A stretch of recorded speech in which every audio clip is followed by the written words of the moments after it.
ప్రభువైన యేసుక్రీస్తు నామమునకు మహిమ కలుగును గాక.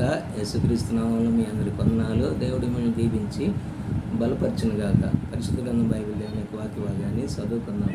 యెషయా గ్రంథము 17వ అధ్యాయము 7వ వచనం.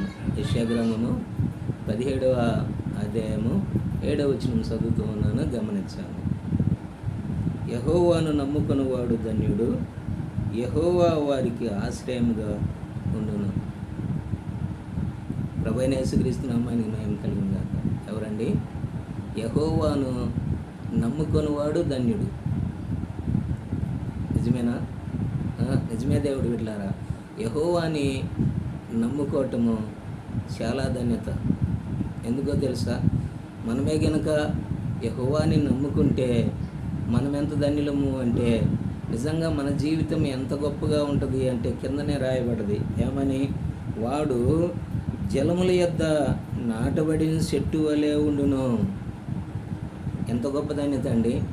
జలముల యొద్ద ఆ చెట్టే గనక నాటబడి ఉంటే ఇక దానికి దిగులు లేదు. ఎందుకో తెలుసా? నీళ్ళు చెట్టుకి ఆ వేర్లకి తగులుతూ ఉన్నది కాబట్టి నిజంగా ఆ చెట్టుకి ఇక దిగులు లేదు, భయం లేదు. కనుక యెహోవాను నమ్ముకోవటం ద్వారా మనము కూడా ఆ చెట్టు వలె అభివృద్ధిపరచబడి ఆశీర్వదించబడతాం. కారణం ఏదో తెలుసా? నిజంగా చెట్టును పోలిసి చెబుతూ ఉన్నాడు. ఈనాడు దేవుడి యొక్క వాక్యమే నీరై ఉన్నది. నీవు నేను మనందరం కూడా చెట్లుమి. ఎందుకో తెలుసా? చెట్టు వలె మనము వృద్ధి పొందుతామని వాక్యం రాయబడింది. అందుకని కీర్తనకారుడు కూడా మరి రాస్తున్న మాటలు, జలముల యొద్ద నాటబడిన చెట్టు వలె ఆకు వాడక తన కాలమందు ఫలమిచ్చే చెట్టు వలె ఉంటాడని వాక్యం రాయబడుతుంది. మొదటి కీర్తన. నిజమేనా? యెహోవాను నమ్ముకుంటే మనం ఎంతో ధన్యులమై ఉంటాము. మన జీవితం చాలా పచ్చగా ఉంటుంది. మనం ఆశీర్వదించబడతాము, దీవించబడతాము.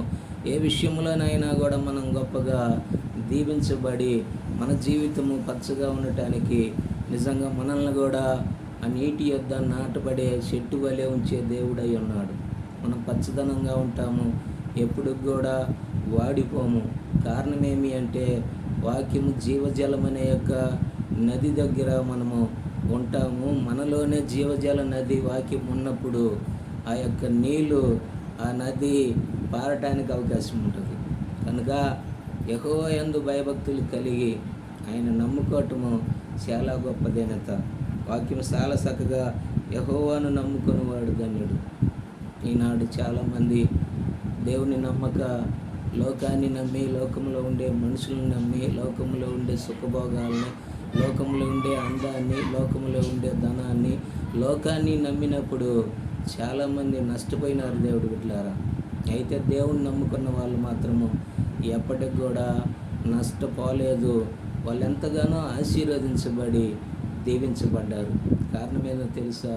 యెహోవాను నమ్ముకోవటము అది చాలా గొప్ప ధన్యత అయి ఉన్నదని వాక్యం రాయబడుతూ ఉన్నది. అందుకనే యెహోవాను నమ్ముకునేవాడు ధన్యుడు.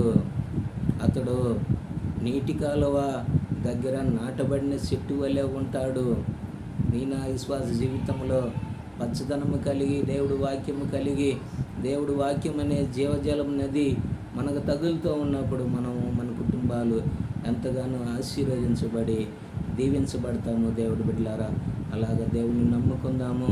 మనము, మన కుటుంబాలు, మన స్నేహితులు, మన రక్త సంబంధులు అందరూ కూడా ప్రభువుని నమ్ముకొని ఆయనలో మనం పచ్చగా దీవించబడి ఆశీర్వదించబడదాం. దేవుడి వాక్యాన్ని దీవించినగాక. ప్రార్థన చేసుకుందాం. మహాపరిశుడు తండ్రి, సర్వశక్తిమంతుడా, యేసుక్రీస్తు ప్రభువా, నిన్ను నమ్ముకున్నవాడు ధన్యుడని చెబుతున్నావయ్యా. నిన్ను నమ్ముకున్నవాడు అయా జలముల యొద్ద నాటబడిన చెట్టు వలె ఉంటాడని సెలవిచ్చినవాయా.